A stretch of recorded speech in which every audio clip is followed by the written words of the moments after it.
Olá, sinal verde para as emoções do mundo da velocidade. Olá, sinal verde para o mundo da velocidade, o seu programa Ocnicom, com muito conteúdo, comentários e curiosidades sobre o mundo do esporte a motor. Eu, Alexandre Nunes, juntamente com toda a equipe Ocnicom, levaremos até você muita informação sobre as principais categorias no Brasil e no mundo. E a nossa tripulação aqui já completa com Gilmar Vidal. Gilmar Vidal que vem torcendo o cabo aí, acelerando forte, com novas marcas, novas motos. Gilmar, seja bem-vindo, meu amigo. Boa noite, Alexandre. Boa noite aí os amigos, amantes da velocidade. Em breve teremos muitas novidades. Muitas novidades e boas. E é isso que o seu programa Ocnicom leva até você toda terça-feira, a partir das 8 da noite, o melhor do mundo da velocidade. E o seu programa Ocnicom tem um oferecimento de Iner Energia. Energia limpa, sustentável, para você, para os seus negócios, para a sua vida. Fique atento ao que a Iner Energia diz para você. Sabia que você pode ter até 20% de desconto na energia produzida pela Iner todos os meses? Legal, né? Sem qualquer investimento, sem contrato de fidelidade e sem instalação de placas ou obras. Como? Tudo muito simples e com liberdade para você desfazer o contrato na hora que quiser. Pois é, a Iner oferece a você essa possibilidade. Você junta economia com sustentabilidade, porque a Iner produz energia solar de forma eficiente e renovável. Basicamente funciona assim. Sua empresa assina o termo de parceria com a Iner. Em fazendas solares, a Iner gera e injeta na rede da sua concessionária local, que distribui até a sua empresa. Depois de aderir, você passará a receber 2 contas por mês. Uma com os valores da energia produzida pela Iner, com até 20% de desconto. A outra da sua concessionária local, para pagamento da iluminação pública e valores residuais. Viu como é tudo muito simples? Acesse nosso site e peça a visita de um representante. Quanto antes você fizer isso, mais rápido começa a economizar. Iner Energia, economia, flexibilidade e nada de burocracia. Se são só vantagens, por que não? E o seu programa Ocnicom também conta com o apoio de KS Home, móveis com elegância, para deixar a sua casa ali sempre bonita, gostosa, aquela recuperação de um dia de trabalho intenso. KS Home, móveis com elegância. E o seu programa Ocnicom também conta com o apoio de Motorzão. Motorzão, sua principal oficina de carros em Santos, no litoral de São Paulo, em novas instalações. Vai lá, procure o nosso irmão Elinho, que juntamente com toda a equipe altamente qualificada e equipamentos de última geração, deixarão o seu carro sempre muito bem regulado, para que você possa curtir a vida como você merece. E lembre-se, agora em novo endereço, você acompanha aí na tela o novo endereço de Motorzão, oficina de carros em Santos, no litoral de São Paulo. E mais do que rapidamente, temos um final de semana de altíssima velocidade, temos assuntos aqui para discutir, Gilmar Vidal. De novos nomes na MotoGP a partir de 2026, mas isso a gente confere agora no nosso warm-up.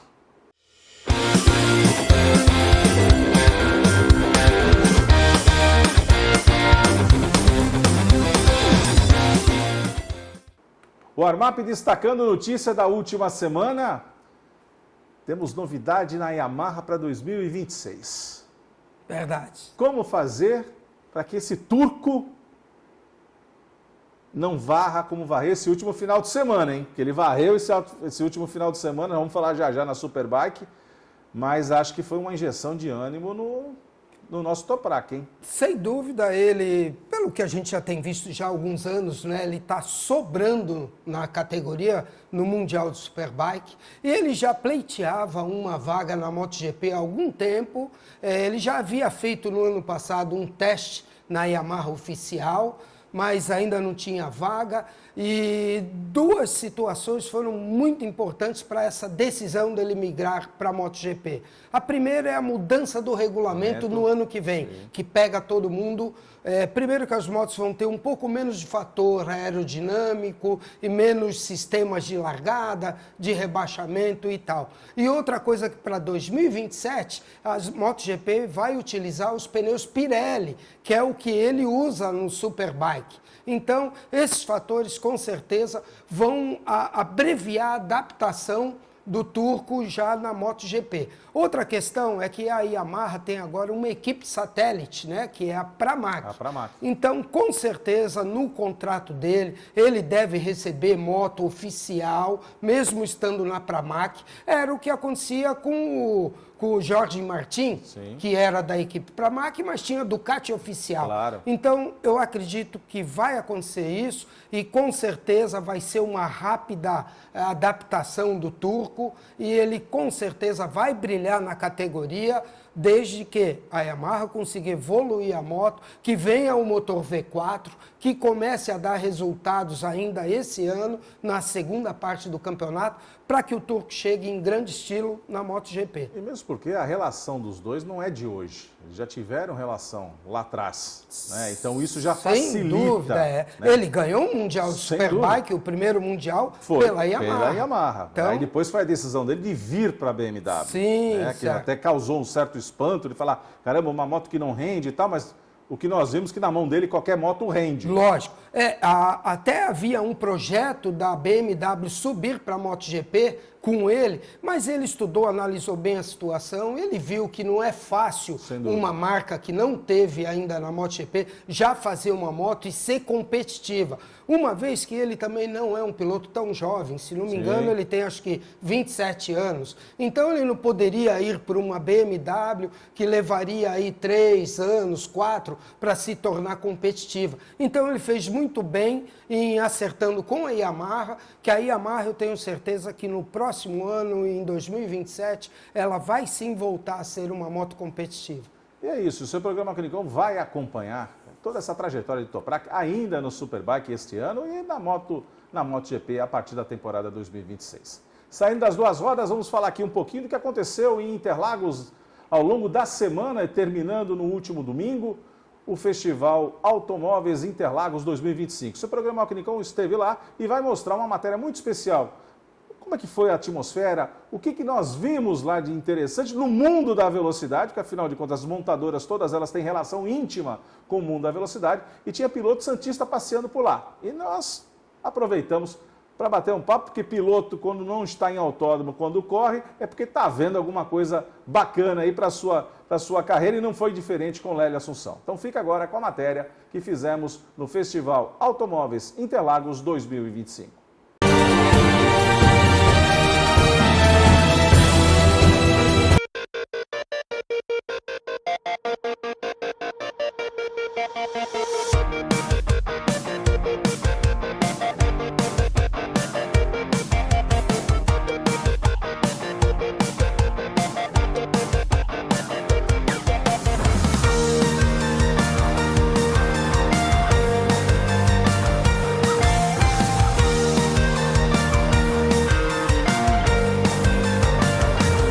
Seu programa Alquinicon com Gabriel Elbredi, que é o gerente de comunicação da Mitsubishi aqui no Brasil.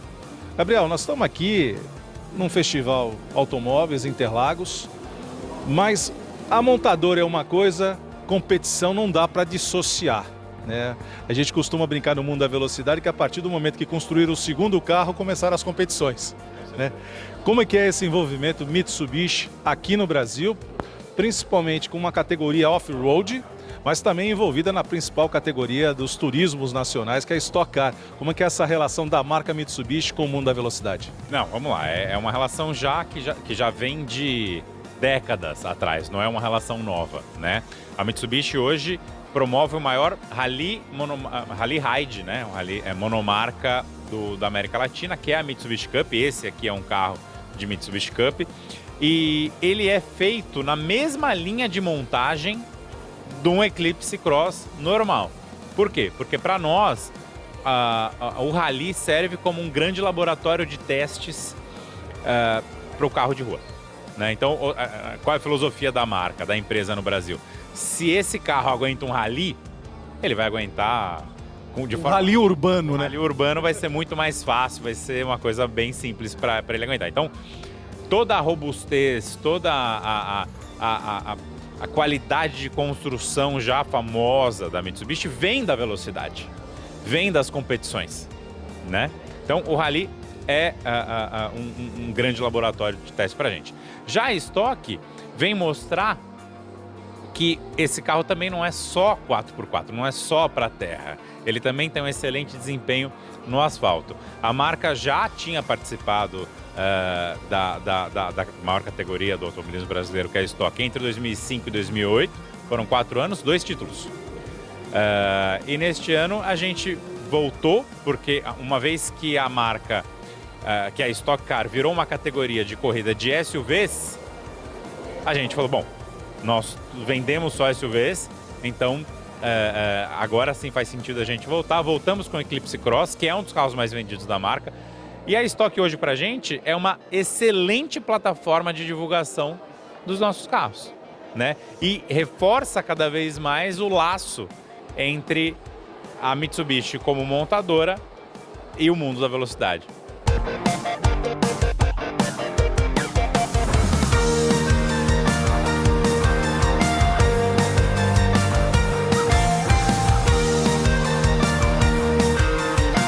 Seu programa Alquinicom, aqui com Márcio Lopes, que digamos assim, um piloto experiente e que também cuida com muito carinho da Abarth.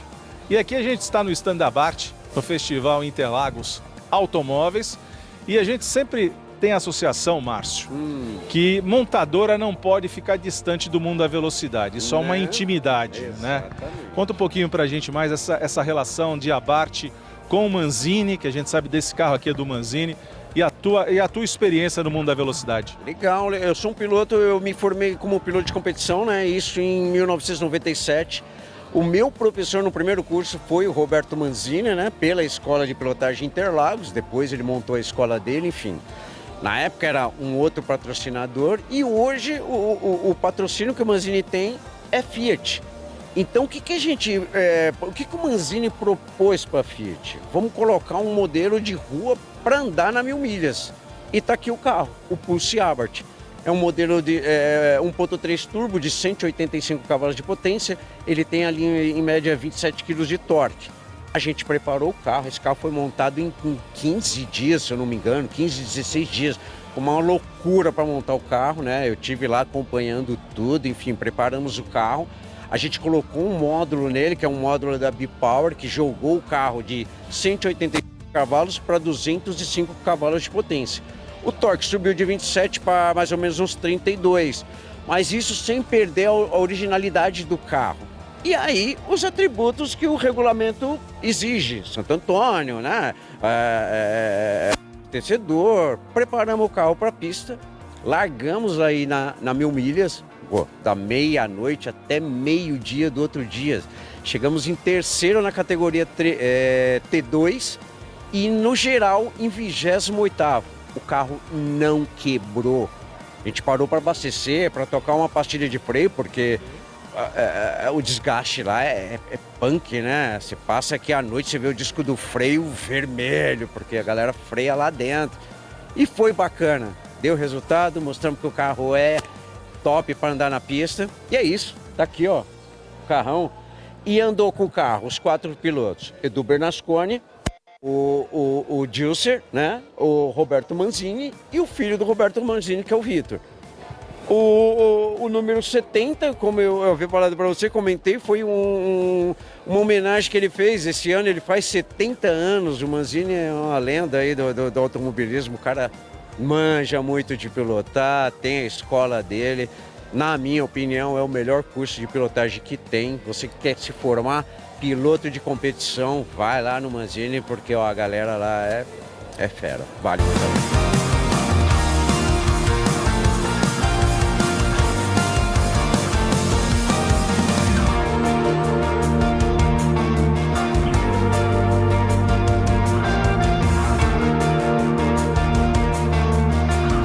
Seu programa Ó, Nikon, que sempre leva o melhor do mundo da velocidade até você, aqui com o Arthur Gama, que é o piloto desse Toyota aqui maravilhoso, Stock Car Brasil, temporada 2025. Arthur, você que é um piloto que já passou por algumas categorias, como é que está sendo essa experiência desse SUV estreando na temporada 2025 com um Toyota como esse maravilhoso, Arthur? Bom, acho que não teria temporada melhor para mim entrar na Stock Pro Series. Carro novo, tudo novo. E cara, o carro é sensacional. Eu acho que eu nunca tinha ganhado um carro tão divertido, um GT tão divertido. Eu acho que se assemelha muito aos GT3 da Europa e categorias mundiais. Mas o carro em si eu amei andar. Eu acho que também o Corolla Cross aqui como Toyota, com a marca Toyota, ficou sensacional também, eu acho que nas pistas. Não tenha dúvida, e como você falou, né, essa coincidência, você chega na Stock Car Pro Series já pegando os SUVs, né, e um carro que, quando você olha assim, é belíssimo, né, e como é acelerar, Arthur? Conta pra gente assim, como que é essa vivência, início da temporada, evidentemente, acostumando-se com o carro, muita coisa ainda para evoluir, mas como é acelerar esse bicho? Bom, as equipes ainda estão aprendendo a mexer nos carros. Eu acho que até o final da temporada a gente vai conseguir desenvolver bem o carro e no final da temporada eu vou falar, cara, esse carro é rápido. Agora, claro, começo de temporada sempre tem essa dificuldade, mas eu não tenho muita experiência nos carros turbo. Então, quando eu estou mais ou menos aprendendo a guiar de novo esses carros. Mas, cara, o motor turbo desse carro é sensacional. Eu acho que também o mais legal de quem está olhando de fora é a lavareda de fogo que sai pelo escapamento. E com certeza eu acho que essa evolução desse Stock Car foi muito, muito significante para também o mundo automotivo do Brasil e o momento que a gente está vivendo. Eu acho que esse novo passo para os 4 cilindros turbo foi uma boa jogada para também ficar mais próximo do que as montadoras estão usando, né? Mas eu amei esse motor turbo.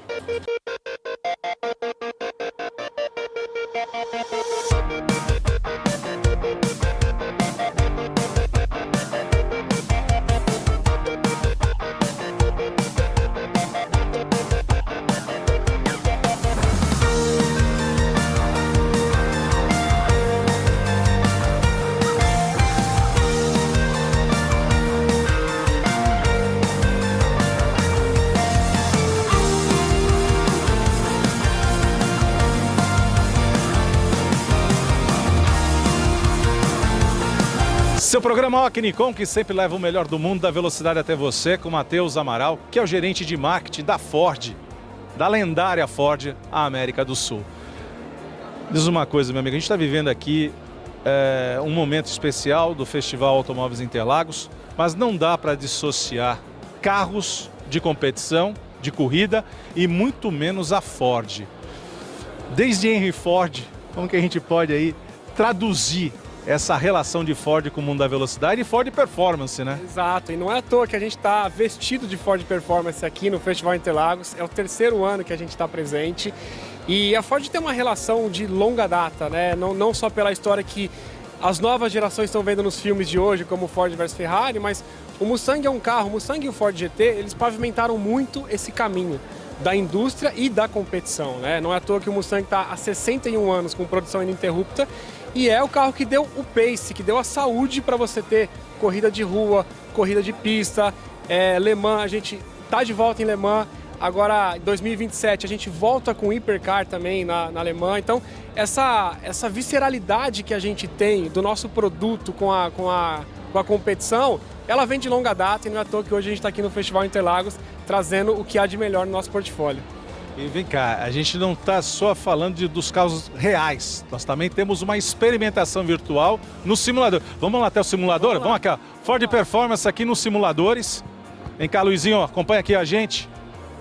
São vários simuladores aqui. Dá para vivenciar um pouco, né? Essa são de Ford Performance, né?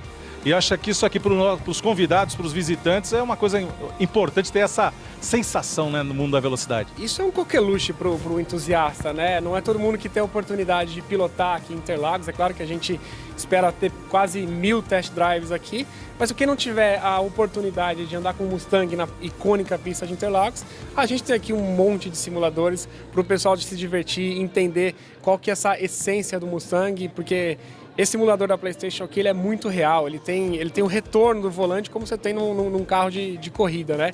Então, aqui é um gostinho. E para as novas gerações também, né? Então, se a pessoa vem com seu filho, com suas crianças aqui, também tenta ter um gostinho para já colocar aquela pimentinha e quando chegar aos 18 anos de idade, poder ter esse prazer e querer ter carro, porque isso aqui é o que nos move.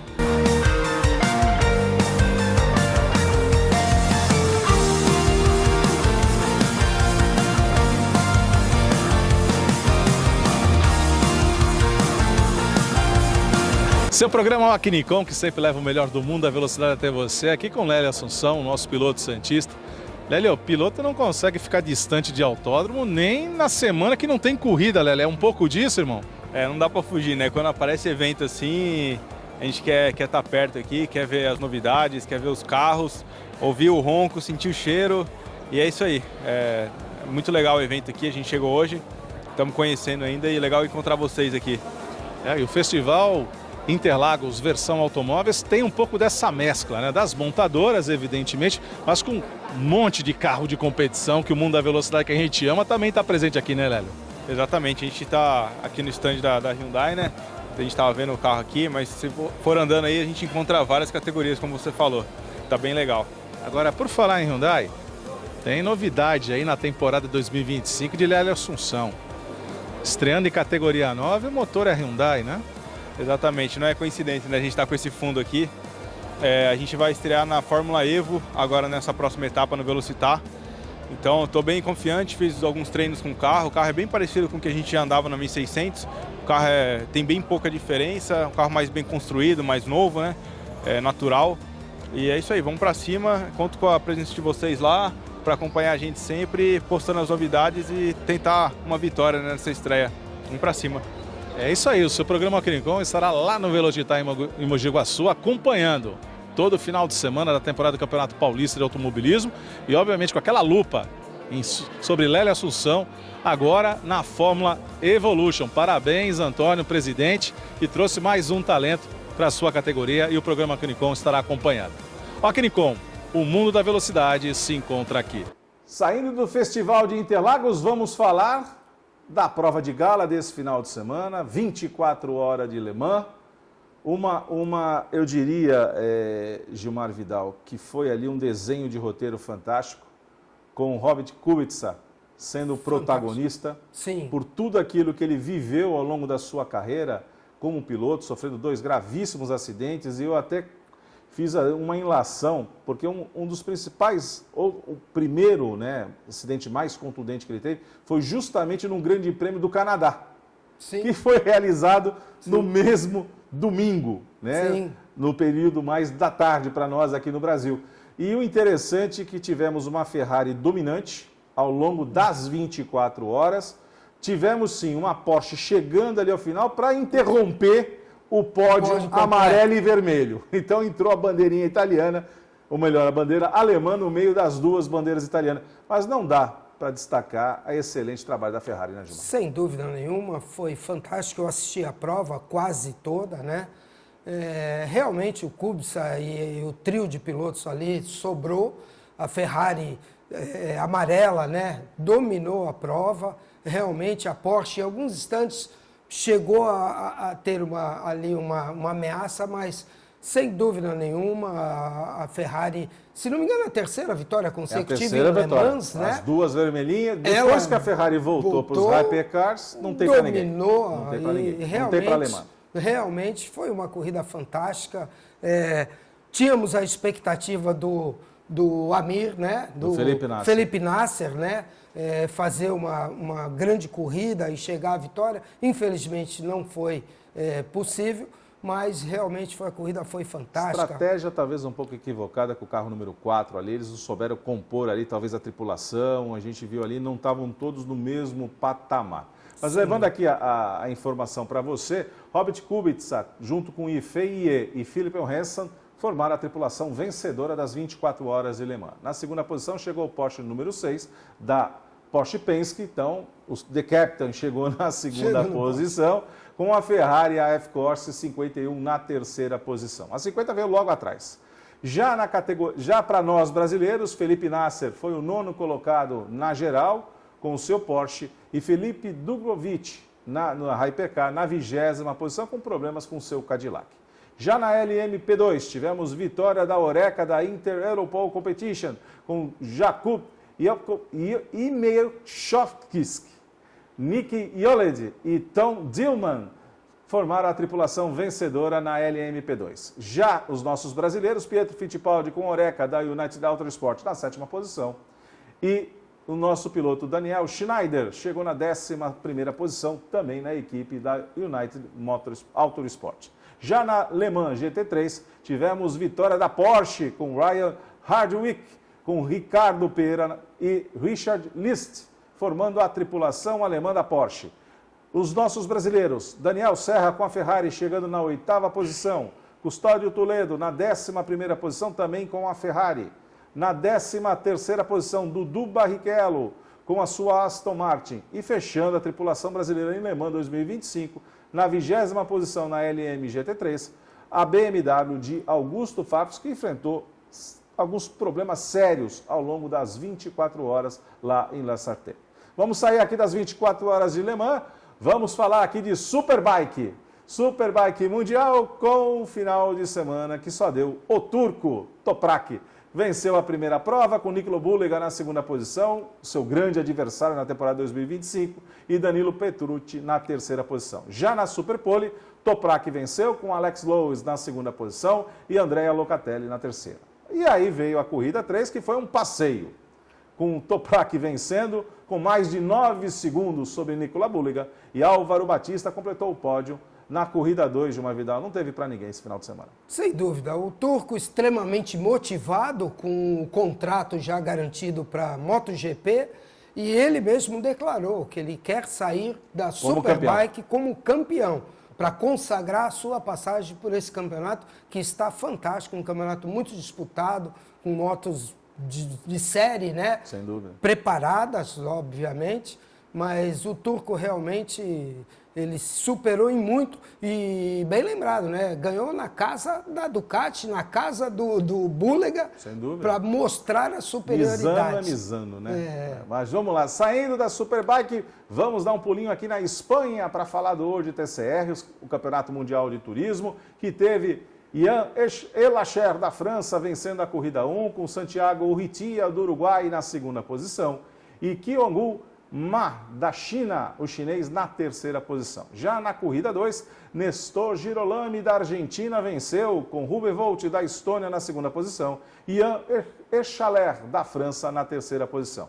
E aí veio a 3ª corrida, mais uma vez o francês emplacou. Ian Echaler da França venceu a prova, com Santiago Urrutia do Uruguai na 2ª posição e Nestor Girolami da Argentina na 3ª posição. O que mostra a fortaleza dos pilotos sul-americanos e o lamento que fica aqui, que nós não temos um piloto brasileiro correndo o World TCR na temporada 2025. Esperamos aí a temporada 2026 possa apresentar uma nova cara com pilotos brasileiros também na categoria. Saindo da TCR, vamos para a Copa HB20. Tivemos o final de semana em Tarumã, com corridas vencidas por Felipe Malinowski, com Rodrigo Vieira na 2ª posição e André Bragantini na 3ª posição na categoria Pro. O vencedor da categoria Elite foi Iassan Abubakar na Elite e Rafael Silva na Super. Já na corrida 2, vitória de André Bragantini, que gostou de vencer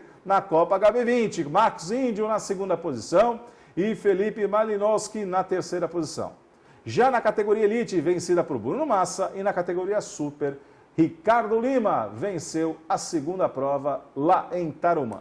Ainda em Tarumã, vamos falar aqui dos brutos, Copa Truck. Copa Truck na corrida 1, vencida por Rafael Abate, com Leandro Totti na 2ª posição e Felipe Giafone na 3ª posição. Já na Super Truck Elite, vitória de Atul Scherer, com Ricardo Alvarez, nosso piloto santista, na 10ª posição. Já na prova 2, vitória de Wellington Cirino, com Felipe Toso na 2ª posição e Beto Monteiro na 3ª posição. Na Truck Elite, vitória de Pedro Perducini, com o nosso piloto Ricardo Alvarez chegando na 7ª posição. E aí vem a nota. A corrida 2 ela foi abreviada em função de um acidente espetacular que tivemos, envolvendo inclusive Paulo Salustiano, plasticamente, caminhões se tocando, fazendo ali o giro de 360, ficando inclusive Paulo Salustiano de cabeça para baixo. Mas o que nós vimos?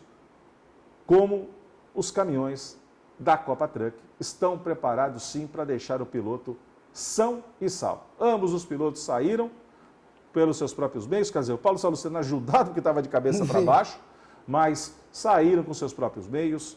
Ali, obviamente, foram levados para fazer exames preliminares, mas a segurança dos caminhões da Truck ficou evidente nesse incidente ou acidente que tivemos lá em Tarumã.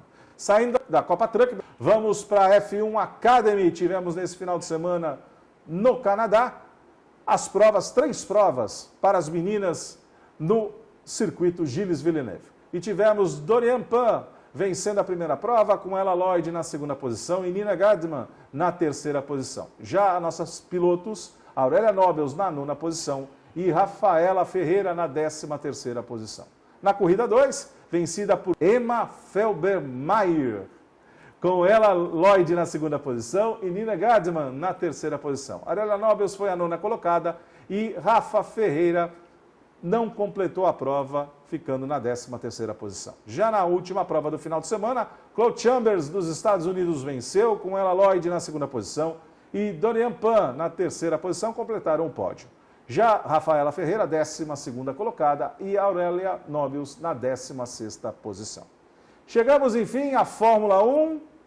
Fórmula 1, que vimos um final de semana com Mercedes dominante, pilotagem segura de George Russell, pilotagem ousada e constante do jovem talento Kimi Antonelli. Fantástico. Vimos o Max Verstappen, por mais que tentasse, incapaz de superar as Mercedes, e vimos um descompasso de Lando Norris na antepenúltima volta. Gilmar Vidal não consegui entender por onde ele queria passar. E olha que a gente acompanhando algumas notícias, pilotos renomados assim, chegaram a dizer que Piastri jogou sujo com o Norris. Imagina. Ele não tocou de lado. Não fez nada. O Norris é que bateu atrás. E ele estava na frente, não estavam nem lado a lado para dizer que tomou espaço. Ele estava na frente, não tinha por onde passar. Não tinha por onde passar. Ele não devia ter feito aquilo.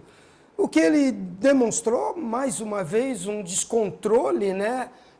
Coisa que nós vemos totalmente inverso no Piastri, uma corrida extremamente inteligente, num circuito onde a McLaren não conseguiu o melhor acerto, sentiu que não ia poder fazer frente tanto à Mercedes quanto ao carro do Max Verstappen. Então ele fez uma corrida para garantir os pontos, uma corrida inteligente, sem riscos desnecessários. E o risco quem cometeu foi o Norris, que, pelo que eu vi naquele momento, ele estava com o carro em melhores condições, ele tinha tudo para passar. Se não fosse naquela volta, uma ou duas voltas... Na verdade, a manobra, ele passou, ele chega a passar no hairpin, mas ele espalhou. E aí o Piastri só dá o X. Tomou o X. Vem os dois juntos ali na reta que antecede a reta principal. Sim. O Piastri freia depois. Porque estava com a preferência da curva. Freia depois. Sai um pouco mais lento, é verdade, porque ali é natural que você saia um pouco mais lento. Eu não vi ele fazer nenhum movimento. Nada. Ele sempre joga o carro para fazer a tangência, porque aquela não é uma reta, é uma curvinha, né? Para que você faça o primeiro S. Sim. Eu não vi nenhuma coisa absurda. A reta dos boxes é uma reta curta. Então, mesmo que você saia mais tracionado, não dá tempo de pegar o vácuo e passar. Então, o que ele deveria ter feito? No meu modo de pensar, como ele fez a ultrapassagem lá atrás, só que espalhou, vou me preparar de novo para naquele ponto... Tinham duas voltas. Vou contornar a curva de uma maneira melhor para passar e fechar a saída de curva para sair tracionado e ganhar a posição. Ou então passar na reta grande. Sim. Antes do S do hairpin. Então, ali que tem a asa, ele poderia ter passado ali, saía mais tracionado lá e ganharia a posição. Ele cometeu um erro infantil, isso vai pesar psicologicamente para ele, que ele tem característica de se penalizar Sim. quando comete um erro, né? Não digerir, fica ali mastigando aquele erro e que acaba atrapalhando ele em outras provas. E ao final das contas, dispersou excelentes pontos para a equipe McLaren, que está com Também. 2 pilotos extremamente bem colocados. Também. Fechando aqui os 10 primeiros, Oscar Piastri foi o 4º colocado, Charles Leclerc da Ferrari na 5ª posição, seguido por Lewis Hamilton, Fernando Alonso na 7ª posição. E aqui a surpresa, mais uma vez, Nico Hülkenberg na 8ª posição, marcando importantes pontos para Sauber. Esteban Ocon foi o 9º e Carlos Sainz fechou a pontuação na 10ª posição. O nosso Gabriel Bortoleto, 14º colocado, num ano de aprendizado e num ano que às vezes a gente não entende o que a equipe faz com ele. Eu ontem comecei a entender um pouquinho disso, porque ele se manteve na pista por 50 voltas com o jogo de pneu que largou, pneu duro, né? Sim. Então, o que eu entendi ali, que assim, a estratégia da equipe, ele não trocar pneu, ele vai para frente. Só que aí ele fica segurando as outras equipes, os outros carros trocaram pneu, para favorecer o Hülkenberg, que está numa estratégia mais dinâmica de trocar Mas pneu ainda assim, e ir o para segurar frente. não segura tanto porque Montreal tem onde passar. É diferente de Mônaco, que a gente viu ali um jogo de xadrez. Ali foi, realmente. Mas não é o caso de Montreal. Mas vamos acompanhar Gabriel Bortoleto e todo o desenvolvimento aí dessa emocionante temporada 2025 da Sem Fórmula 1. dúvida. Vamos sair da Fórmula 1 e vamos para a Indy. Tivemos Indy Next nesse final de semana em São Luís, com vitória de Loki Hughes, com Miles Rowe na 2ª posição e o nosso piloto brasileiro Caio Collet na 3ª posição. Já na principal categoria, tivemos vitória de Kyle Kirkwood com Pato Ward na 2ª posição e Christian Rasmussen na 3ª posição, que foi marcada também por um acidente espetacular envolvendo Joseph Newgarden e Lewis Foster. A gente pode observar aqui toda a dinâmica do acidente. Lewis Foster perde a tangência da curva, indo ali para o lado, como a gente fala, da farofa, nos marbles, acabou tocando no muro e veio cruzando a pista. E, infelizmente, Joseph Newgarden não tinha como tirar o carro. Ele tirou o máximo, deu no muro, bateu no carro e veio capotando, né? Ele capotou por cima do muro, ficando de cabeça para baixo, mas, felizmente, tanto o aeroscreen, que é o halo, né, na Indy, como toda a estrutura que o carro, que os carros da Indy são tanques, São. permitiram que os 2 pilotos, com exceção do Joseph Newgarden, que teve que ser virado, evidentemente, o seu carro, mas saíram com seus próprios meios, foram também levados ao atendimento médico, como é praxe, como está no roteiro de qualquer acidente que envolve as pistas, mas estão bem graças à segurança dos carros da Indy. Vamos sair da Indy, vamos falar aqui de NASCAR Brasil também, em Tarumã. Tivemos na prova 1, vitória de Jorge Martelli com Cacá Bueno na 2ª posição e Léo Torres na 3ª posição. Já na corrida 2, vitória de Jorge Martelli com Galídio Osman na 2ª posição e Vitor Andrade na 3ª posição. Alguns pilotos reclamaram que foi uma prova muito truncada, com muito safety car, com muito toque desnecessários, mas é NASCAR.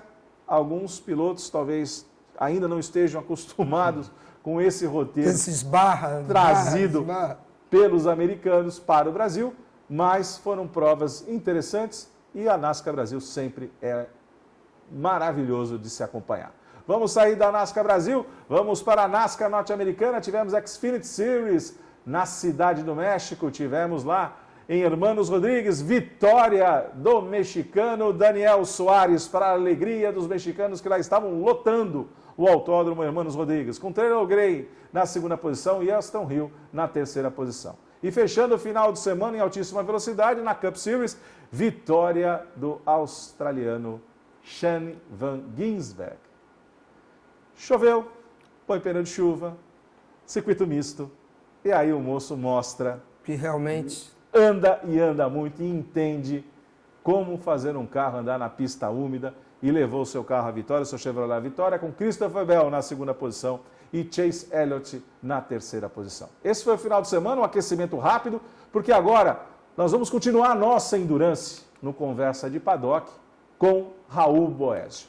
Raul Boesio contou na primeira parte todo o início da sua carreira, o kart, os primeiros momentos de ir para a Europa, toda a dificuldade pela qual passou, chegando até o Grande Prêmio do Rio de Janeiro, que começamos agora na segunda parte dessa endurance com Raul Boesio, falando exatamente Jacarepaguá, Rio de Janeiro, Marche, Hotmans e depois todo o caminhar por Ligier e a saída da Fórmula 1, a ida para os carros de endurance, na época na categoria C, que depois da qual ele veio a se sagrar, inclusive, campeão mundial de endurance com a sua Jaguar, maravilhosa, diga-se de passagem, e depois todas as histórias na kart, na Indy, o novato do ano que acelerou muito nas 500 milhas em Indianápolis, os títulos conquistados por Raul Boesio e a sua volta mais recente, pilotar picapes, não de corrida, mas do som, animando festas pelo mundo inteiro. Então fica agora com a segunda parte da conversa de paddock com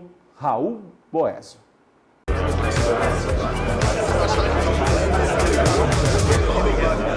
Aí a próxima corrida era no Rio. No Rio... Jacarepaguá, 40 graus. Jacarepaguá, 40 graus. Aí a Hotmans resolveu patrocinar a equipe. O Jochen Mass, que era meu companheiro de equipe, que trouxe o patrocínio. Aí ele tinha que ir para a Inglaterra para fazer a apresentação da equipe. Carro lindo. Daí voltamos para o Rio, cheguei no Rio, tinha um macacão novo. Sabe, todo, que legal, daí penduramos o macacão atrás do box ali. Aí quando eu fui pegar o macacão para colocar, o macacão sumiu. Puta, alguém passou a mão no macacão. Pedimos para devolver e tal, que nada. Aí tive que correr com o meu macacão antigo, que não era nem de patrocínio. Bom, primeiro dia classifiquei e tal, segundo dia eu já tinha usado o meu primeiro jogo de pneu e eu estava fora do grid. Daí eu falei, não, e um calor, e aquele carro era pesado, não tinha de volante assistido, nada, era... E quando você colocava jogo de pneu, melhorava assim 2 segundos, porque era um chiclete, mas só dava uma volta. Então eu falei, não, mas o carro está fazendo isso, vamos pôr um pouquinho mais de asa, né? Naquela época, endurece um pouco a frente. Tá bom, vamos fazer essa modificação que você está pedindo, mas você está no teu país, patrocínio novo, nós temos que classificar de qualquer jeito. Imagina a pressão, ele falava assim para mim, quando você for frear, pisca e daí freia, dá uma piscada para frear mais dentro. Bom, você saía assim devagar, você tinha que sair no Rio devagar, ficar prestando atenção para não atrapalhar ninguém, né, e tal. E quando uma curva antes da vitória, você, pau. Aí começou a volta, freiei mais dentro na 1 ali, já entrei, motor, o carro mais no chão. Aí esquerda, daí tem tinha aquele cheirinho. Que aquele cheirinho lá, você chegava lá e eu não conseguia fazer flat, sabe? Dava aquela... Tiradinha. Eu falei, agora ou eu vou lá na arquibancada ou vou... E vai ficar... E eu já tava com mais aderência o carro. Eu fiz a curva de pé embaixo, quase errei a freada para fazer a direita e a esquerda, para entrar no retão. Aí já entrei, quando eu estou no meio do retão, estava o René Arnoux, ele corria de Renault. Eu acho que ele me viu, ele falou, começou a acelerar para ficar na frente para fazer a volta. Eu ainda tive que, meio que, ele me atrapalhou na freada. Aí eu fiz a volta toda, fiz tal. Aí você não sabe, daí tentei fazer a segunda, mas a segunda já, carro... O pneu já não... Aí eu, no retão, eu olhei lá né, que dava pra... Eles mostravam a placa lá do outro lado, eu olhei a placa lá e vi um tempo, falei, não, acho que não vi certo. E continuei, né, tentar fazer a volta. Já não deu, daí voltei. Quando eu tô entrando no box, todo mundo pulando lá, parecia que eu tinha feito a pole. Falei, cara, pô, né, bom, aí fui de não classificado para 17º. Aí vieram os repórteres. Provavelmente foi você que deve ter feito essa... E eu falava, não, o que você fez, né? Não, eu falei, não, deu uma mexidinha no carro, mas esse jogo de pneu estava com mais aderência que o primeiro set e tal, bababá. Aí no Globo, no dia seguinte era assim, Boésio diz que a diferença entre os jogos dos pneus que fez a mais aderência no segundo set de pneus é que fez a diferença e tal, alguma coisa assim, né? O que era verdade, né? Se você for pneu novo... Era verdade. Daí então foi você que fez. Tá confirmando. Daí quando eu cheguei no box, estava lá o Mesanotti, acho que era o diretor da Pirelli de competição, um jornal embaixo do braço. O que é essa declaração aqui? Como? Mas o quê? Dizendo que dá diferença de um jogo de pneu para outro, como isso? Puta, já me... Aí eu me lembrei do Carlos Reutemann. A hora você vai ver como é linda lá Fórmula 1. Bom, sei que na corrida eu larguei, na terceira volta, quarta volta, estourou o pneu no final da reta, eu saí reto lá, ainda bem que tinha... E aí foi indo o ano e tal, daí depois de 5, 6, 7 corridas, fomos treinar em Silverstone. Eu já estava bem habituado com o carro, tudo, né? Eu andei o dia inteiro lá e eu fui 1,5 segundos mais lento do que as 30 voltas que eu tinha feito na McLaren. Você vê a diferença que dava dos carros. Isso de marcha. Isso de marcha. Aí você termina a temporada na marcha. Aí a gente foi para Mônaco, aí, não sei, falta de verba, o Joe McDonald brigou lá com os caras da Pirelli. Sei que mudou o pneu de Pirelli para Avon. Por isso que eu falei Avon lá atrás, que o dono da Avon era o Bernie Eccleston. Daí o Bernie falou, então pega os pneus que tem lá, sobrando lá de Fórmula 1 e usa. Não tinha desenvolvimento nenhum, então a gente foi de um tipo de pneu que era da Pirelli, o tipo de construção, para o da Goodyear, que era...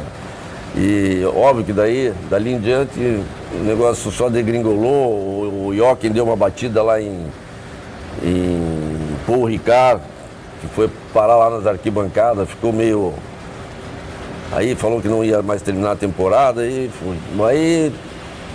vem Ligier na sua vida, né? Aí vem Ligier, a possibilidade de Ligier que era... Aí mudou o regulamento do carro... Você só arruma encrenca, hein? Do carro, Pneu, regulamento. Aí falei, bom, a Ligier, uma equipe intermediária, acho que tudo, né, pode, pelo menos eu poder, o meu companheiro de equipe era o Javier. Aí o carro, era bonito o carro, mas era...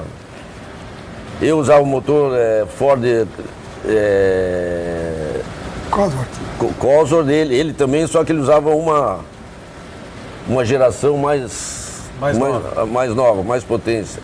E os pneus também, na classificação, eu sempre perto dele, às vezes até na frente. E uma corrida largava, ele, sabe, ia melhor. Falei, eu ficava louco, né? E teve uma corrida em Silverstone, por coincidência, a gente fazia um pit stop, não tinha reabastecimento, mas só pneu. Eu parei, troquei os pneus, saí o carro, 1 segundo e pouco mais rápido por volta e mais na mão. Então o que aconteceu? Ele quebrou, daí colocaram os pneus dele no meu carro. Daí mais essa ainda que tinha, né? Aí foi um ano também desastroso. E aí puseram o André de César, contrataram o André de César para andar no carro, para fazer um teste lá no final do ano. Aí ele saiu do carro e falou, esse é o carro pior carro que eu já pilotei na minha vida, pode jogar fora isso aí. E era eles tinham, a teoria era boa, mas não funcionou. Eles, em conjunto com a Citroën, de manter o carro, não tinha mola, nem amortecedor, eram umas esferas, tipo uma suspensão ativa, que deixava, a teoria era deixar o carro sempre na mesma altura. Então, quando fosse baixando o combustível, em vez do carro levantar, ficava sempre o mais rente do chão, mas Em pista lisa funcionava, mas Na ondulação, com a ondulação era um desastre. Aí não consegui ir para frente na Fórmula 1, daí fui tentar Fórmula Indy. Aí você vai para o automobilismo norte-americano com uma outra característica que o europeu, naquela oportunidade, já não tinha, que são os ovais. E aí você também acelera forte. Você foi um dos novatos que melhor acelerou em Indianápolis. Eu fui o fastest rookie, que eles falam, o mais rápido. Foi meu primeiro oval também. Mas eu fiquei de 83, eu só consegui a Indy em 85. E aí, nesse meio termo aí, tinha a Fórmula 2 sul-americana. Que aí o promotor da argentino me contactou e falou, ó, a gente precisava assim um nome mais forte aqui na categoria e tal. Eu falei, bom, mas se fosse o Niki Lauda, talvez fosse o mais forte, mas tudo bem, né? Aí, eu vou ter, você vem correr aqui, eu tinha que fazer alguma coisa, né?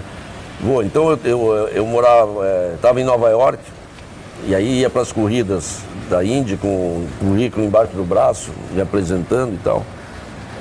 E aí o João de Matos, que você conheceu muito bem, meu amigo, tinha uma agência de viagem, ainda tem, falou, vamos abrir uma conta aqui para você, e depois eu tenho certeza que nós vamos conseguir, ele que me convenceu, vamos conseguir alguma coisa na Indy. Aí esse promotor da Argentina falou, vou ter que arrumar uma equipe que era do Biagini, que era uma equipe argentina, e acertamos $2.500 por corrida, mais uma passagem onde Buenos fosse a Aires, corrida. Nova York. A Vera, minha esposa, na época, no final do ano de 83,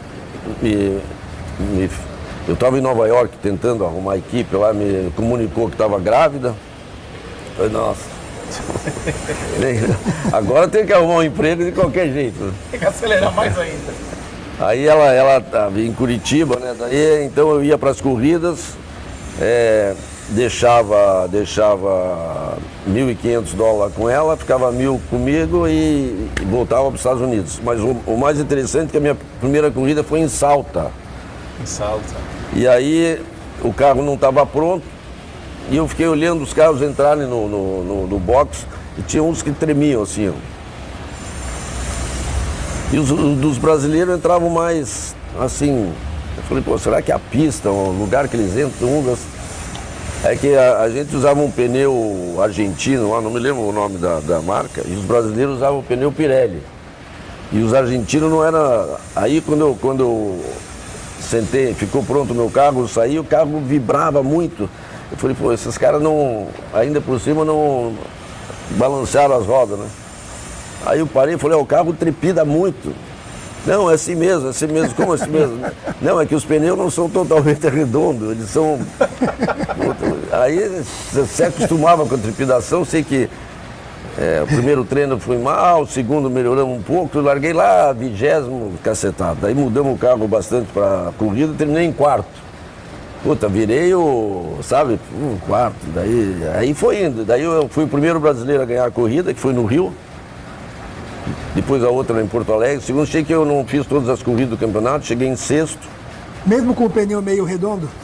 Mesmo, não, todos os argentinos usavam esse pneu. E aí, quem dominava o campeonato na época era um tal do Maldonado. Ele era, mas eu tenho certeza que ele tinha os pneuzinhos, se ia escolher e tal, mas foi interessante. E aí começo de 85 eu fui para os Estados Unidos, falei, só volto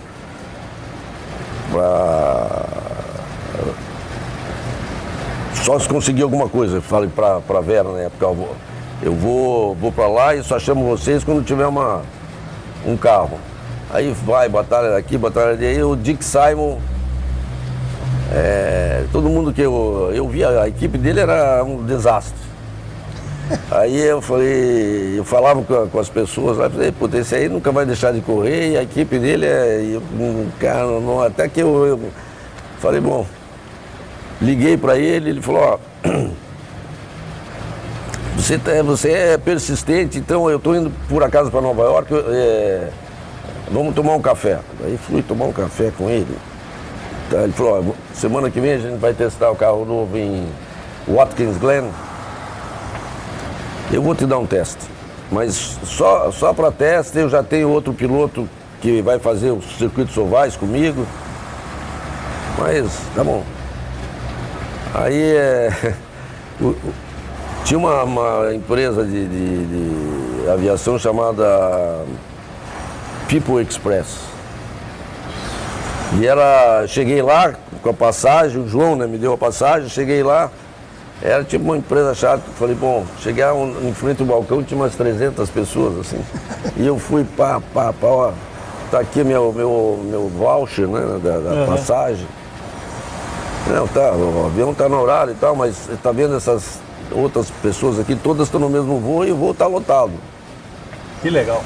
E o Dick Simon ia me pegar no aeroporto, lá em Los Angeles. Eu falei, putz. Aí liguei para ele, mas não, daqui não sei quantas horas vai ter outro avião, a gente vai colocar vocês. Tá? Achei que era para eu chegar 4 horas da tarde, eu cheguei 1 hora da manhã lá. E ele falou, não, eu vou te buscar. Eu falei, mas tem certeza, eu pego um hotel aqui no aeroporto? Não, eu vou te buscar. Aí me pegou e tal. Se você não achar ruim, se importa dormir no sofá da sala, de manhã a gente já vai lá para a pista. Eu falei, tudo bem. Me deu lá um lençol, pus, pá. Aí acordei, estavam lá, né, o primeiro a acordar, né, levantar, de roupa ainda, né, dançavam. Aí ele recebe um telefonema na Inglaterra dizendo que não era para ir testar de jeito nenhum, que estava dando problema no câmbio, que os caras davam 5, 6 voltas e quebrava, que eles iam ter que mudar o desenho, mas isso ia levar 2, 3, 4 dias e tal. Aí eu falei, bom, o que eu faço agora? Eu volto para Nova York, depois se eu voltar ele não vai me, de repente, desistir de me chamar. Ele falou, esses 2, 3 dias aí, se você quiser ficar aqui, fica aí no sofá. Eu duro, né? Mas não, tudo bem, né? Falei, pô, pelo menos aqui eu vou fazer parte da família. Né? E passou 3, 4 dias, e passou 1 semana, e passou 2 semanas, e passou 3 semanas. Pô, foram 25 dias, eu não dormi no sofá. Até que chegou as peças e tal, fomos testar em Watkins Glen. Aí o tal do Mike Nish, mas Mike Nish não era da Fórmula 1, era o mesmo nome. Aí o Dick Simon começou a treinar, pegamos a parte, a parte pequena de Watkins Glen, da pista. E ele andando, e naquela época não tinha engenheiro, era o chefe mecânico que falava. Aí parava e ele falava isso, o cara falava isso. Aí chegou uma hora, eu falei, posso dar uma opinião aí? Aí comecei a dar opinião. Aí ele foi, melhorou, tal, voltava, daí começaram a dizer, o que você acha, Raul? O que você acha? Já virou consultor técnico. Bom, aí foi, treinou, daí foi o Mike Nish. Aí o Mike Nish rodou, puta, errava a marcha. Eu falei, esse cara vai quebrar o carro antes da entrada. Aí faltava 40 minutos para as 5 horas da tarde. Vai, Raul, senta lá você agora. Aí eu sentei, primeira, segunda, a hora que eu acelerei, eu falei, o que eu estou fazendo aqui? Então, eu estava com o motor lá, tinha, né, Fórmula 1, 550 cavalos, depois voltei para 200 cavalos e esse já é 800, que era o motor Cosworth Turbo. Nossa. Eu fiquei pensando, isso aqui não dava nem para pôr quinta na pista. Falei, imagine no oval como que é isso aqui, né? Será que eu estou fazendo a coisa certa? Aí fui, andei um pouco, parei, pedi para mudar não sei o quê, daí falei, agora vou fazer um longo run aqui, pelo menos umas 10 voltas seguidas. Aí depois de 8 voltas, os caras já mandaram parar, falei, o que foi? Não, tá bom, tá tudo certo, o carro tá bom, você já foi 2 segundos mais rápido que o Dick Simon, então Para aqui. Tá, para aqui. Foi bom, tá tudo bem. Daí a primeira corrida era em Long Beach. E ele tinha o carro do ano anterior que estava lá, da última corrida. Como terminou, estava lá. Aí eu convenci ele, falou, por que você não deixa eu correr em Long Beach com esse carro? Né? Circuito de rua, né? que era o carro do ano anterior. Ninguém pôde testar muito. E eu tenho certeza que não vai fazer tanta diferença em pista de circuito misto. Aí eu, bom, tudo bem, convenci ele arrumou mais 2 ajudantes lá de mecânico e tal, para tirar. Aí eu, primeiro dia eu estava em 14º no grid, ele lá para trás.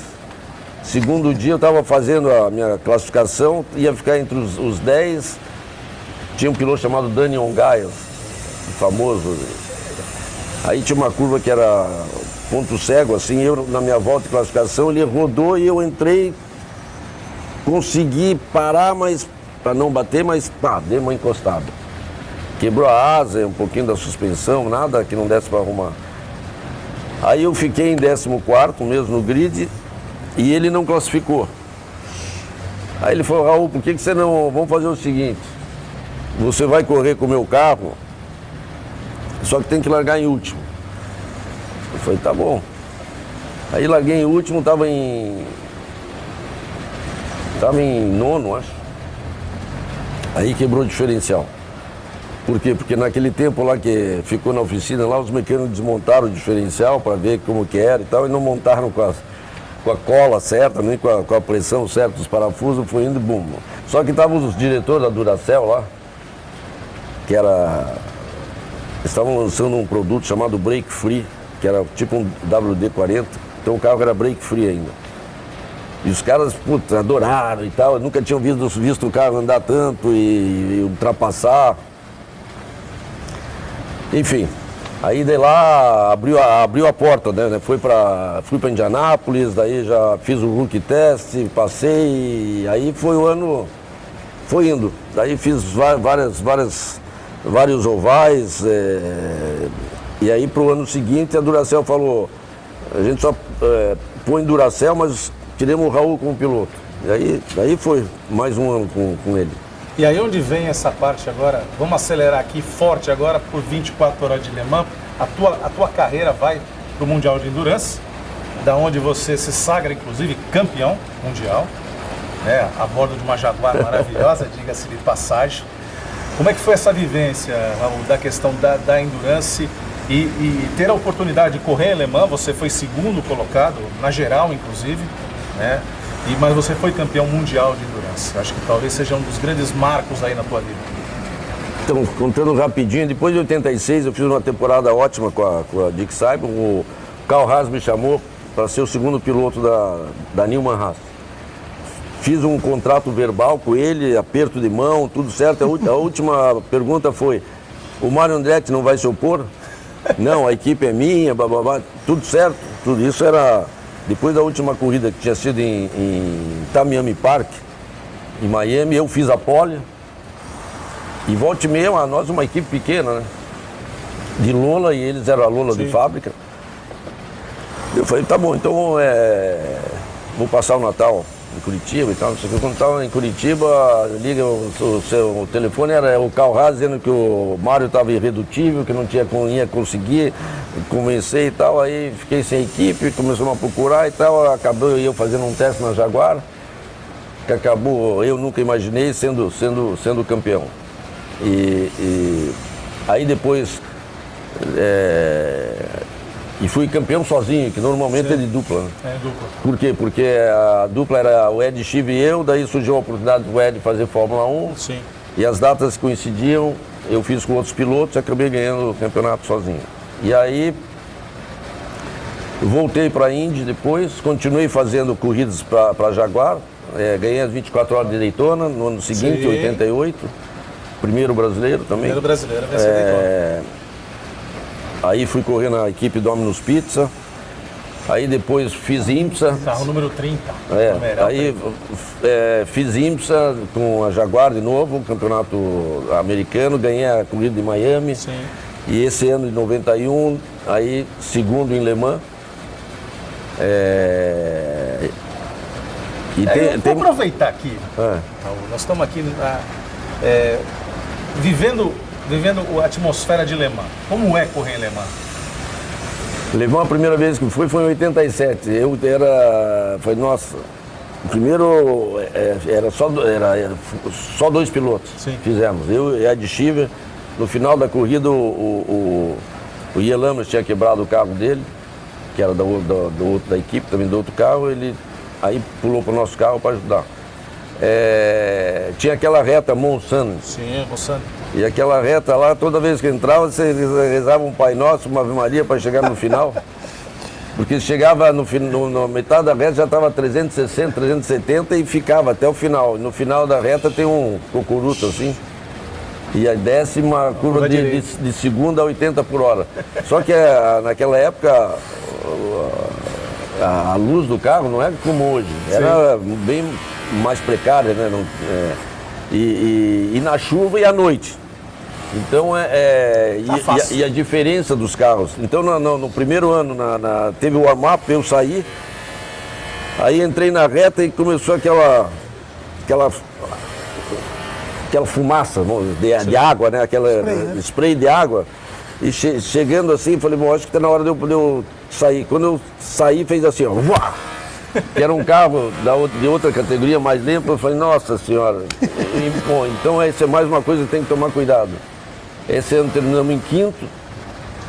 E aí em 91 tinham 4 Jaguares, 3 preparados na Inglaterra e um nos Estados Unidos, que era o nosso. Então já tinha uma briga ali de equipe. De bastidores.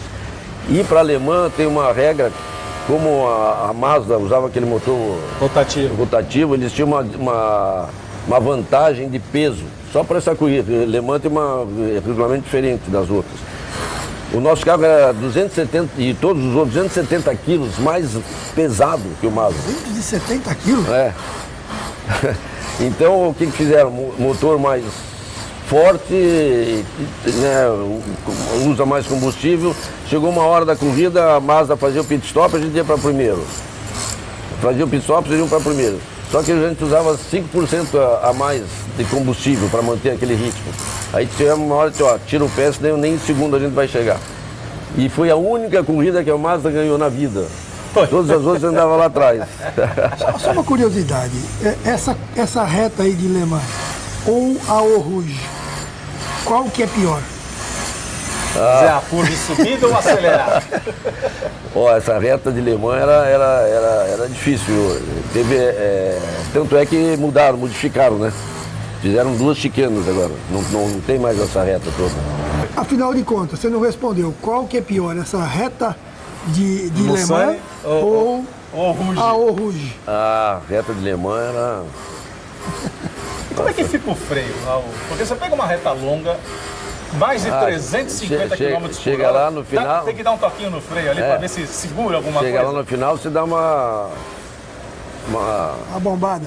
Não é bombada, mas uma esquentadinha do freio com o pé esquerdo, né? Porque naquela época a gente já, em 91, já com fibra de carbono, freio de fibra de carbono, o freio de fibra de carbono, ele só funciona quando a temperatura sobe. Então tem muita gente aí que até tem problema com os carros de rua aí, que quando freia, ele não freia.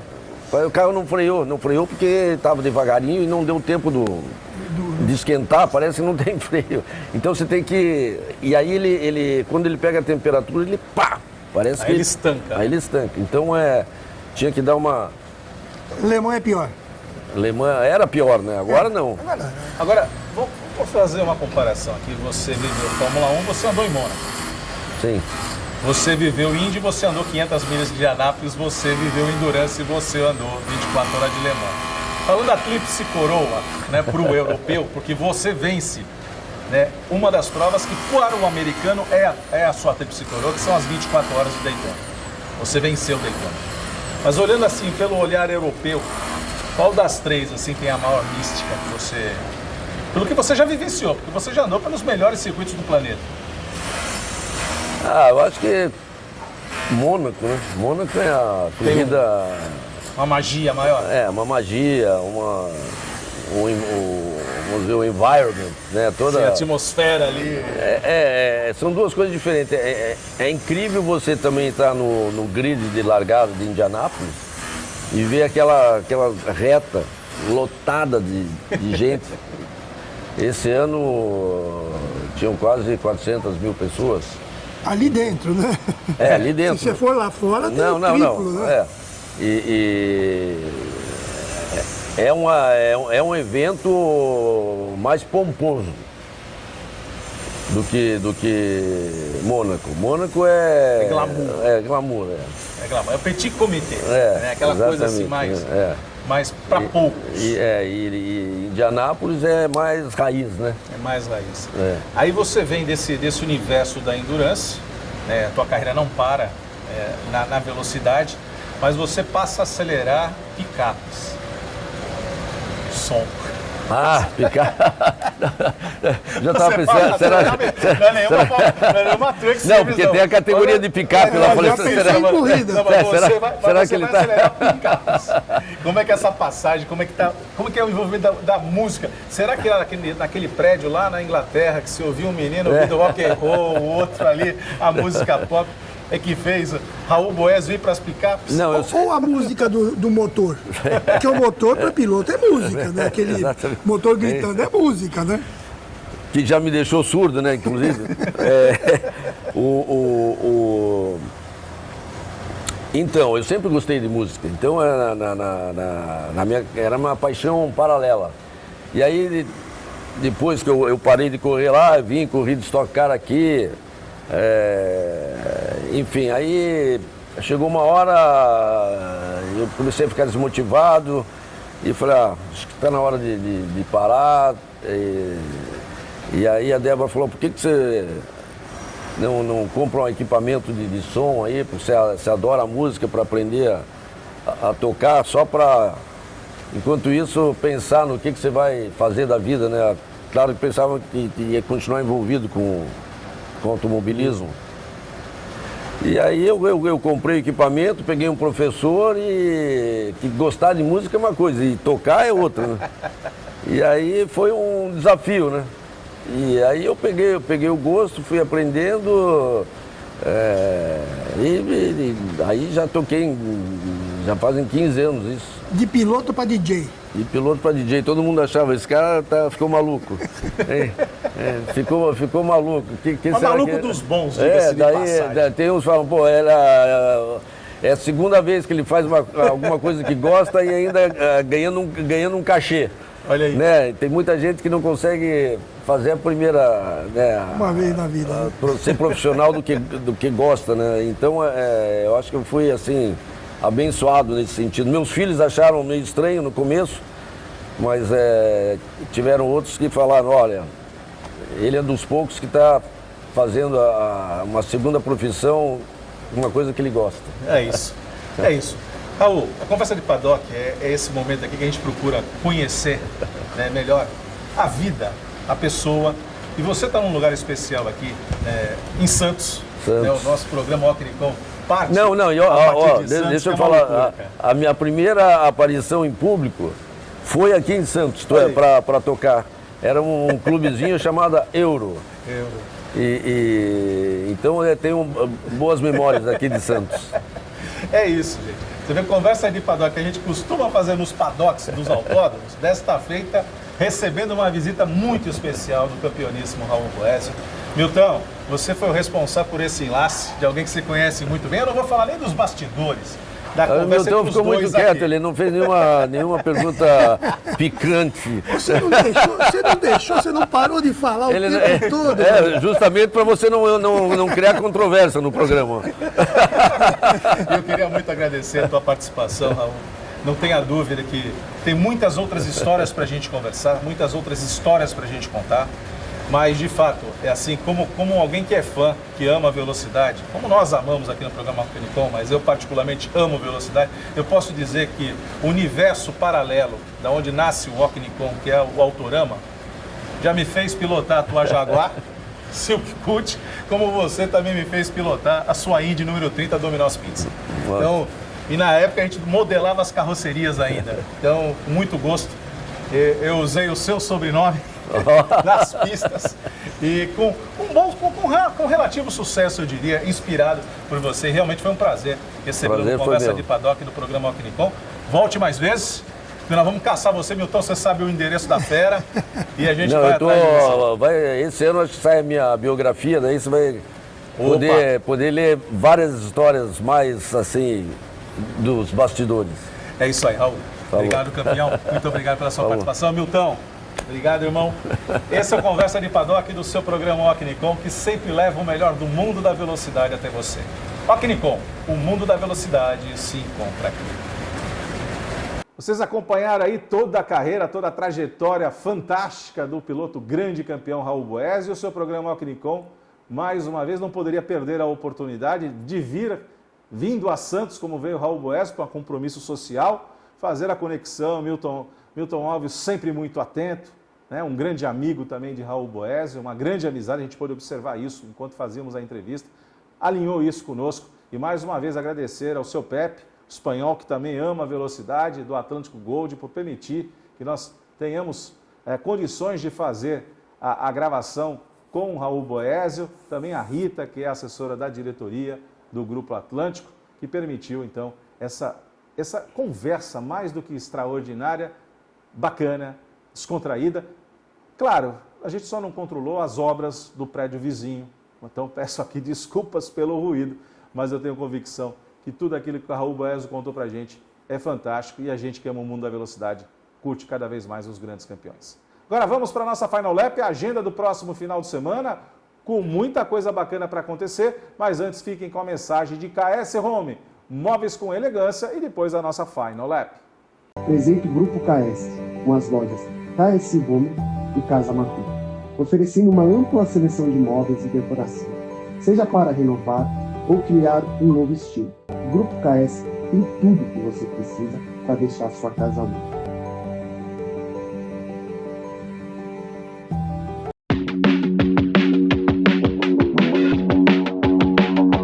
Final Lap aqui destacando já do outro lado do mundo, em Jacarta. Vamos lá para a Indonésia, temos EPRI nesse final de semana, de sábado para domingo, ou melhor, de sexta para sábado, às 5h05 da manhã, o EPRI de Jacarta, na Indonésia. Imperdível os carros elétricos do outro lado do planeta e toda a nossa torcida Paluca de Graça na Yamaha Lola.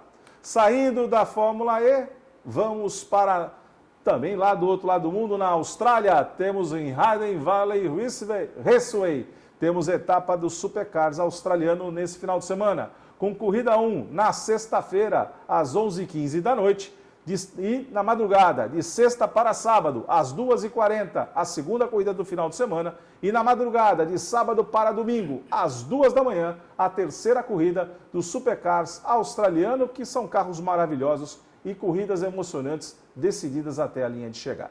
Saindo da Austrália, vamos aqui falar de TCR World Tour, desta feita no Templo de Monza, na Itália, com corridas no final de semana, no sábado, corrida 1, às 10h20 da manhã, e no domingo, às 6h40 da manhã, a corrida 2 do TCR World Tour na Itália. Saindo da Itália, vamos para o Rio Grande do Sul, vamos para o Velopark em Nova Santa Rita, temos etapa da Endurance Brasil. Endurance Brasil com a sua corrida com largada ao meio-dia. Os protótipos, os carros mais rápidos do automobilismo brasileiro se encontram para mais uma etapa da Endurance Brasil temporada 2025 lá no Velopark no Rio Grande do Sul. Mas não para por aí. Final de semana em velocidade agora na Terra, temos Moto MXGP, o Mundial de Motocross na Inglaterra, na bacia de Winchester.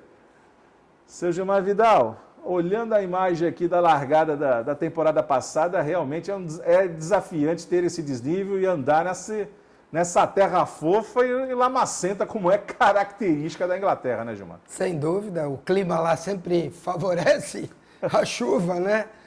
Mas os pilotos são muito bem preparados, né? As motos também muito bem acertadas para qualquer tipo de piso e de clima. Com certeza será uma grande corrida e está trofeando aí para a decisão do título, que em breve já teremos a decisão, né? Não tenha dúvida, temporada 2025 emocionante do Motocross Mundial, chegando à reta final. Vamos sair aqui da terra, vamos para o asfalto, temos MotoGP na Itália. Vamos a Mugello, com corrida da MotoGP Sprint no sábado às 10 da manhã. E no domingo temos às 6 da manhã a corrida da Moto 3. Às 7h15 é a vez da Moto 2 com o nosso Diogo Moreira, que agora faz parte do grupo da frente, né? Brigando ali cabeça a cabeça, seja pela pole position, seja pelas provas até a linha de chegada. E fechando o final de semana às 9 da manhã, Grande Prêmio da Itália de MotoGP, Gilmar Vidal. Fantástico, é como a gente sempre fala, né? Pista boa, não tem corrida ruim. Mugello é uma das pistas melhores da MotoGP, né? Um circuito com curvas de alta velocidade, com trecho de baixa, com uma reta de 1 km, onde as motos chegam a 360 km por hora. Realmente vai ser uma corrida fantástica. Eu acredito que a Ducati deve dominar, porque é o que vem acontecendo. Sim. E ela é muito forte de motor. Nessa prova exclusivamente, eu acredito que a KTM, com o Pedro Acosta, tem condição de fazer frente às Ducatis, porque ela é muito forte de motor. Sim. Assim como a Honda também, que tem um motor que empurra bastante. A moto tem melhorado em um contexto geral. Então a gente espera uma grande corrida em Mugello nesse domingo. E não perca, na próxima terça-feira, toda essa resenha, toda a discussão dos resultados da MotoGP na Itália. Saindo da Itália, vamos para o interior do estado de São Paulo, vamos para Mogi Guaçu, final de semana de altíssima velocidade no Velocitar. E temos para gostos e gostos desse final de semana, quarta etapa do Campeonato Paulista de Velocidade, com Copa Fusca, Fórmula 1600, Fórmula Evolution, e tem piloto santista estreando na Fórmula Evolution, Lélio Assunção. É isso aí, vocês estão assistindo aqui, vão prestigiar as categorias lá no Autódromo Velocitar, nessa etapa do Paulista, vai ser muito legal, o evento bem completo, bastante categoria andando, tenho certeza que quem for assistir vai gostar muito e vamos lá para prestigiar todo mundo. Então mais um motivo para a gente acompanhar, o seu programa Canicão estará em Mogi Guaçu, no Velocitar, nesse final de semana, e na próxima terça-feira vai trazer muita resenha, muita informação daquilo que aconteceu por lá. As demais categorias, Copa Joy, Race Cup, Old Stock, todas estarão lá no Velocitar. Também nesse final de semana temos mais uma etapa do Road to 1000 milhas com 2 horas de Mogi Guaçu, do Velocitar, com largada no sábado às 6 da tarde. E não para por aí, temos a primeira etapa da MG Cup, as Mercedes estreando na temporada 2025 com a GT4 AMG Cup, com a A45 AMG Pro e com a A45 AMG Sport. Então, imperdível. Muita velocidade, endurance também no Velocitar e endurance que também não para. Vamos lá para os Estados Unidos, temos INSA nesse final de semana, temos o Watkins Glen, com 6 horas de Watkins Glen, numa pista tradicionalíssima, fantástico, que traz boas recordações a nós brasileiros, com Emerson Fittipaldi. Então, a acompanhar, largada no domingo, à 1 da tarde. Pelo YouTube a gente pode curtir a INSA e ao vivo. Saindo da INSA, vamos para a final de semana também com Indy. Com Indy em Road America. Road America trazendo corrida ao meio-dia de domingo. A Indy Next. Aí Caio Collet na disputa. Toda a nossa torcida pelo piloto brasileiro. E às 2h30 da tarde, o Grande Prêmio Road America da Indy. Então, imperdível. Saindo da Indy, vamos fechar o final de semana em Pocono. As 3 principais categorias norte-americanas da NASCAR estarão em Pocono, com largada às 6 da tarde para a Truck Series na sexta-feira. Já no sábado, às 4h30 da tarde, é a vez da Xfinity Series. E fechando o calendário no domingo, às 3 da tarde, a Cup Series. Por falar em fechar calendário, temos nessa semana, encerrando na próxima quinta-feira, portanto depois de amanhã, o Rally do Jalapão, um dos principais rallies riders no Brasil. E na próxima terça-feira, o seu programa Alquinicon trará os resultados e os vencedores desta importante etapa do Campeonato Brasileiro de Rally. Gilmar Vidal, ufa, temos poeira, temos asfalto, temos para tudo no próximo final de semana e muita resenha na próxima terça-feira. Sem dúvida, é hora de um pit stop, né? Rápido. E na semana que vem voltamos com muitas novidades das corridas do final de semana. Não tenha dúvida, isso é o seu programa Alquinicon, que sempre leva o melhor do mundo da velocidade até você, porque amamos velocidade. Então temos um encontro marcado toda terça-feira, a partir das 8 da noite. Compartilhe com os amigos, aqueles que gostam da velocidade. Chame, vamos aumentar, né, essa galera que curte velocidade e aquilo que nós mais amamos. Por isso, Alquinicon, o mundo da velocidade se encontra aqui.